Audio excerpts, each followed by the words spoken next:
दोस्तों, मैं खंडेलवाल इतिहास का विद्यार्थी होने के नाते दोस्तों आज अपन बात करेंगे और कुछ अभिलेखों के साथ, और जो अपन श्रृंखला चल रही थी हमारी अभिलेखों की उसको अपन धीरे धीरे अनवरत चालू करेंगे।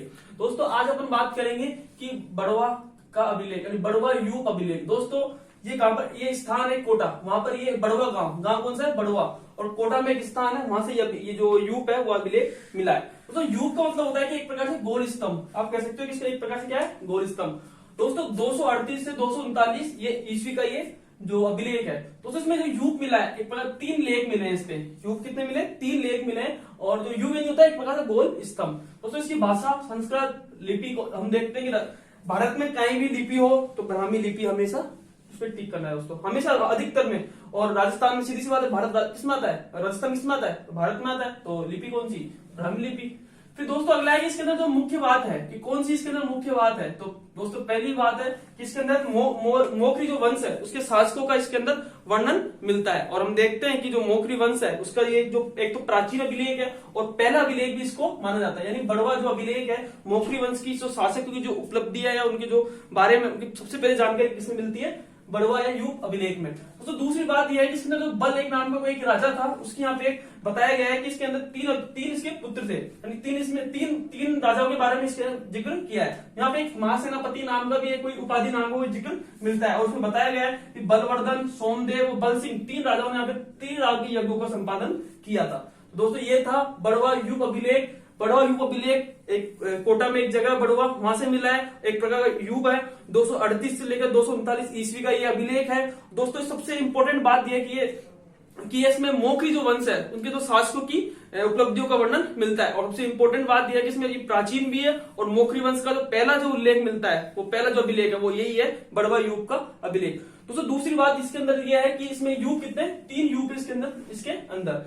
फिर दोस्तों मेन जो बात है वो यह है कि इसमें बलवर्धन, सोमदेव तथा बल सिंह, इसने यहाँ पे इन्होंने 3 जो राग यज्ञ है उसका यहाँ पे संपादन किया था। तो दोस्तों ये था बड़वा यूप का अभिलेख। दोस्तों आमेर का लेख, ये 1612 ईस्वी का ये अभिलेख है, लेख है। दोस्तों इंपोर्टेंट बात यह है कि यहाँ पे मुख्य बात यह है कि यहाँ पे कछवा वंश को यहाँ पे रघुवंश तिलक कहा गया है। क्या कहा गया है, रघुवंश तिलक इसके अंदर कहा गया है। और दोस्तों हम देखते हैं कि यहाँ पे कुछ ये कछवा वंश के जो कालक्रम है, यानी पहले पृथ्वीराज जी के बाद में भारमल के बाद भगवंत दास जी, और भगवंत दास जी के बाद में मानसिंह, यानी एक प्रकार से जो पुत्र और पिता का जो क्रम वाइज है वो इसके अंदर हमें मिलता है। और हम इसमें बताया गया, स्पष्ट रूप से बताया गया है कि इसमें भगवंत दास जी जो मानसिंह के पिता थे, तो इसमें स्पष्ट रूप से बताया गया दोस्तों।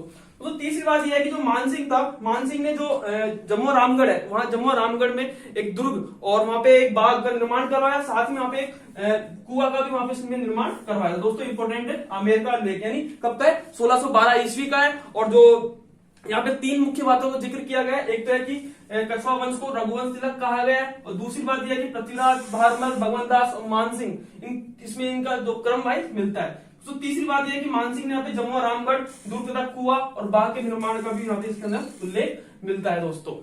Thank you. हेलो दोस्तों, मैं रजत खंडेलवाल, इतिहास का छात्र होने के नाते दोस्तों अपन ने जो राजस्थान के जो अभिलेख यानी राजस्थान की जो डिस्क्रिप्शन है उस पर अपन ने एक श्रृंखला चालू की है, और उस श्रृंखला के द्वारा अपन ने बहुत सारे इसके अंदर अभिलेख पढ़ लिए। दोस्तों आज अपन 2-3 जो अभिलेख है उस पर अपन आगे चर्चा करेंगे, कौन कौन से अभिलेख है। मैं गिनती के 15 से 20 अभिलेख पढ़ाऊंगा, और जो इंपॉर्टेंट है, जो एग्जाम में आए हुए हैं, और जो एग्जाम हम पुराने जो पेपर है वो भी करेंगे, और उसके द्वारा अपन देखेंगे कि यहाँ पे कौन कौन से इंपॉर्टेंट है। दोस्तों आज मैं बात करूंगा 2-3 अभिलेख है।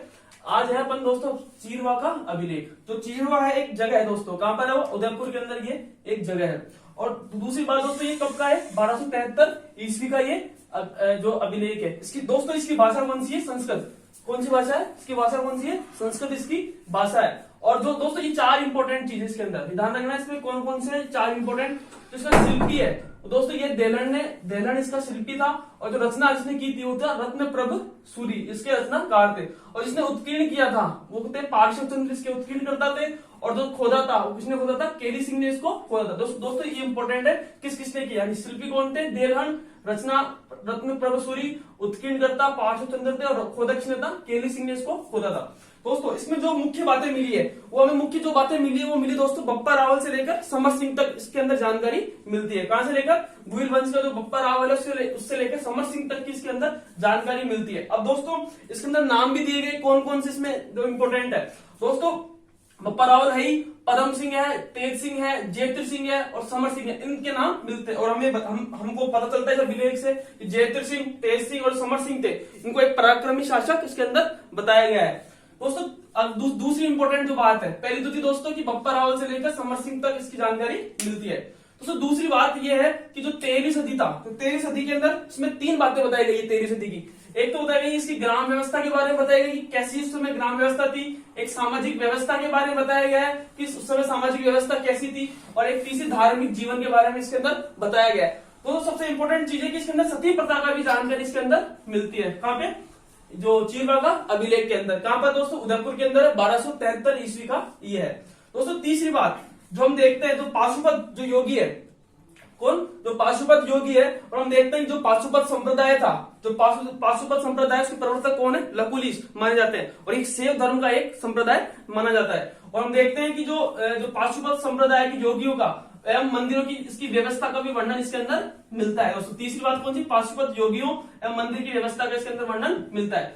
दोस्तों चौथी बात है कि जो चैत्र गच्छ आचार्य है, जो हम देखते हैं कि जैन जो आचार्य है चैत्र गच्छ वाले, वो इनके नाम मिलते हैं दिनेश्वर सूरी, विजय सिंह सूरी और भद्रेश्वर सूरी। तो दोस्तों ये था चीरवागा अभिलेख। चीरवागा अभिलेख कहां पर है दोस्तों? उदयपुर के अंदर है, और 1273 ईस्वी का ये है, और इसकी भाषा कैसी है? संस्कृत इसकी भाषा है। और दोस्तों हम देखते हैं कि इसमें जो मुख्य बात है वो ये है कि सबसे पहली बात है इसके अंदर राजा बप्पा रावल से लेकर समर सिंह तक इसके अंदर वर्णन मिलता है। और दूसरी इंपॉर्टेंट बात है कि इस समय 13वीं सदी के 3 बातों का जिक्र मिलता है। एक तो इसकी ग्राम व्यवस्था के बारे में, और दूसरा है सामाजिक व्यवस्था के बारे में, और तीसरी है धार्मिक जीवन के बारे में। और दोस्तों हम देखते हैं कि जो सामाजिक व्यवस्था है, वो जो सती प्रथा, उसके बारे में इसका उल्लेख मिलता है। तो तीसरी बात ये थी कि पाशुपत जो योगी है और जो मंदिर की व्यवस्था है, उसका वर्णन में ये जो चीरवागा अभिलेख करता है। तो चौथी बात ये कि जो जैन आचार्य चैत्र गच्छ वाले वो आचार्य है, वो जिनेश्वर सूरी, विजय सिंह सूरी और भद्रेश्वर सूरी का इसमें जिक्र है। दोस्तों अब अगला है कि इसके अंदर ये इंपॉर्टेंट है कि शिल्पी उस समय देलन, रचनाकार रत्न पर्व सूरी, उत्कीर्णकर्ता पार्श्व चंद्र था, और खोदक था केरी सिंह। दोस्तों ये इंपॉर्टेंट है कि इसमें कौन कौन से क्या हुआ। तो दोस्तों तीसरा ये था, ये जो पहला है चीरवागा अभिलेख। दोस्तों अगला नानसा यूप, नानसा यूप जो अभिलेख है, जो स्तंभ है। दोस्तों हम देखते हैं यूप एक प्रकार से गो स्तंभ, यानी गो एक प्रकार से कुआं मान लो, इस कुएं के अंदर जो एक मिलाया में कहां से मिला है? नानसा, यानी नानसा एक जगह है। कहां पे दोस्तों? भीलवाड़े के अंदर एक जगह, वहां से ये स्तूप मिला है, नानसा यूप। और ये कब का दोस्तों? 225 ईस्वी का ये स्तूप है, स्तंभ है। और दोस्तों इसकी स्थापना किसने की थी? सोम ने इसकी स्थापना की थी। दोस्तों ये 2 इसके अंदर यूप मिले, कितने मिले? 2 यूप। तो पहला एक जो वाला यूप है उसमें 6 पंक्ति का उल्लेख है, और जो दूसरा है उसमें 11 पंक्तियों का उल्लेख है, चारों तरफ ये गोल प्रकार एक प्रकार से उत्कीर्ण है। दोस्तों अगला है कि दोस्तों इसकी मुख्य बातें, पहली बात तो ये दोस्तों इसके अंदर पौराणिक जो यज्ञ है उसकी जानकारी मिलती है। यानी एक वो थे शक्ति गुरु, उसने यहाँ पे एक यज्ञ किया था, उसकी जानकारी कौन देता है?